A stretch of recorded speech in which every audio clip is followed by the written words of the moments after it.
آج کا سوال جو پوچھا ہے، کن کن لوگوں کی امامت درست نہیں ہے، یعنی وہ ایسے کون سے لوگ ہیں جن کو امام بنانا درست نہیں ہے، تو اس کے بارے میں فقہ حنفی کے مطابق کچھ مختصر باتیں بتا دیتا ہوں۔ پہلا وہ شخص جس کی قرات ٹھیک نہ ہو، جو منزل من اللہ کے مطابق قرات نہیں کر سکتا یا نہیں کرتا، اس کا لحاظ نہیں رکھتا، اور اس طرح کی تبدیلیاں کر دیتا ہے اللہ نے جلی کے ذریعے، الفاظ کی تبدیلیاں کر دیتا ہے جس میں معانی بدل جاتے ہیں، تو ایسے شخص کو امام بنانا درست نہیں ہے۔ اور ایسا شخص جس کو نماز کی فرائض اور واجبات کا امتیاز نہیں رہتا، اور جس میں واجب اور فرض کو مکس کر دیتا ہے اور ان کو جانتا ہی نہیں، شرعی فقہی مسائل جس میں اس کے نماز کے فاسد ہونے کا زیادہ اندیشہ ہو کہ اس کو پتہ نہیں چلے گا کہ یہ فرض ہے یہ واجب ہے، اور اس میں امتیاز نہیں کر سکے گا، کہاں پر سجدہ سہو واجب ہوتا ہے کہاں پر نہیں ہوتا، ایسا شخص بھی امام نہیں بنانا چاہیے۔ اور وضو کے مسائل اگر جانتا ہے تو نہیں جانتا، المختصر یہ بات ہے کہ ایسا شخص جو شرعی فقہی مسائل کو نہیں جانتا، نماز کی اہمیت اور اس کی درستگی کے بارے میں اس کو کچھ پتہ نہیں ہے، وہ دیکھا دیکھی میں نماز پڑھتا ہے پڑھاتا ہے، تو ایسے شخص کو امام بنانا جائز نہیں ہوگا۔ یہ تو تھا فقہی لحاظ سے، اور باقی دوسرا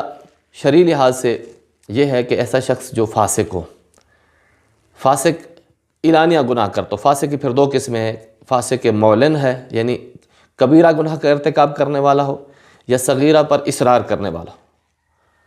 کبیرہ گناہ کا ارتکاب شراب پیتا ہے، زنا کرتا ہے، جھوٹ بولتا ہے اور گالم گلوچ کرتا ہے، یہ ساری باتیں سر عام کھڑے ہو کر گالم گلوچ کرتا ہے، تو ایسے شخص کو امام بنانا جائز نہیں ہے، مکروہ تحریمی ہے۔ اور ایسا شخص جو گالم گلوچ اور گناہ کبیرہ کا ارتکاب اعلانیہ تو نہیں کرتا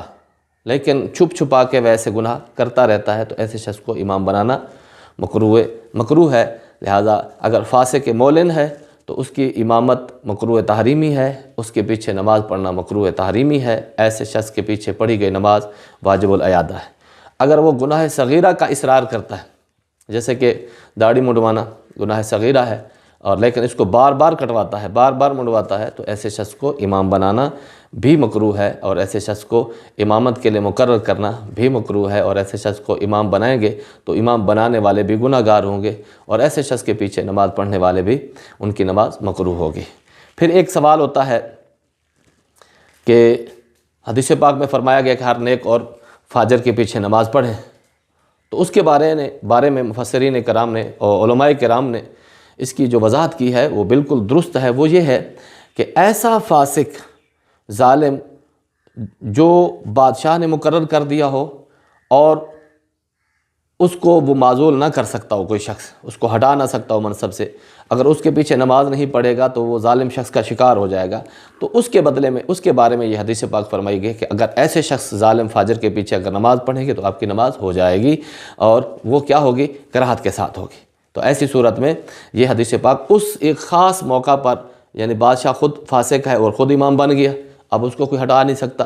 بادشاہ کے علاوہ کوئی علاقے کا وڈیرا ہے وہ فاسق ہے لیکن وہ خود امام بن گیا، اگر اس کے پیچھے نماز نہیں پڑھیں گے تو مسئلہ ہو جائے گا۔ اس طرح بعض اوقات مسجد کے متولی وغیرہ بھی اس ٹائپ کے ہوتے ہیں جو منصب امامت کے اہل نہیں ہوتے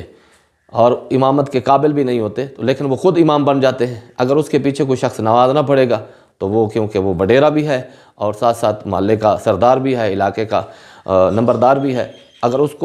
اس کے پیچھے کوئی شخص نماز نہیں پڑھے گا تو وہ اس کے ظلم کا شکار ہو جائے گا۔ تو اس کے بارے میں حدیث پاک میں فرمایا گیا کہ اس کے پیچھے اگر نماز پڑھیں گے تو پڑھنے کی اجازت ہے، لیکن اگر اس کو موقع مل جائے تو ایسی نماز کو دوبارہ لوٹانا بھی واجب ہے۔ واللہ تعالی عالم بالصواب۔ آپ دیکھ رہے ہیں ہمارا یوٹیوب چینل المسائل ٹی وی۔ اس چینل پر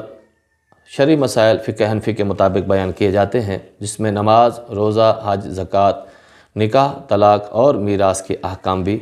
بیان کیے جاتے ہیں، ترکے کی تقسیم کا طریقہ بھی بتایا جاتا ہے۔ اگر آپ بھی اپنے سوالات کا جوابات لینا چاہتے ہیں تو کمنٹس کے اندر اپنے سوالات پوسٹ کر دیں، وقت مناسب پر آپ کو جواب دے دیا جائے گا۔